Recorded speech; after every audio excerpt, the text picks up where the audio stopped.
Welcome to star 9 news. గురజాలంలో రంగంలోకి దిగిన మాజీ మంత్రి కాసు వెంకట కృష్ణారెడ్డి పల్నాడు జిల్లా పిడుగురాళ్ల పట్టణంలోని ప్రజాశక్తి నగర్ తహసీల్దార్ కార్యాలయం వద్ద గల శ్రీ ప్రసన్న ఆంజనేయ స్వామి వారి దేవాలయంలో పూజా కార్యక్రమంలో రాష్ట్ర మాజీ మంత్రి వర్యులు కాసు వెంకట కృష్ణారెడ్డి, గురజాల శాసనసభ్యులు కాసు మహేష్ రెడ్డి కుటుంబ సభ్యులతో కలిసి పాల్గొన్నారు. వీరికి ఆలయ కమిటీ వారు ప్రత్యేక ఆహ్వానం పలికారు. గురజాలలో కాసు మహేష్ రెడ్డి ఈసారి అత్యధిక మెజార్టీతో గెలుపొందాలని పూజలు చేసినట్లు కాసు కృష్ణారెడ్డి తెలిపారు. ఈ సందర్భంగా ఆయన పట్టణంలో పర్యటించి పలువురు పుర ప్రముఖులను, నాయకులను కలిశారు. కాసు మహేష్ రెడ్డికి సపోర్ట్ చేయాలని ఆయన తన పాత పరిచయస్తులందరినీ కోరారు.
కొన్నిసార్లు అవన్నీ వస్తాయి.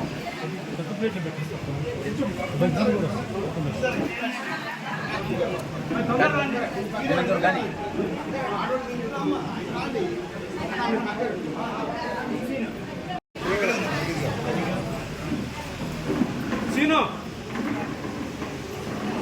సీను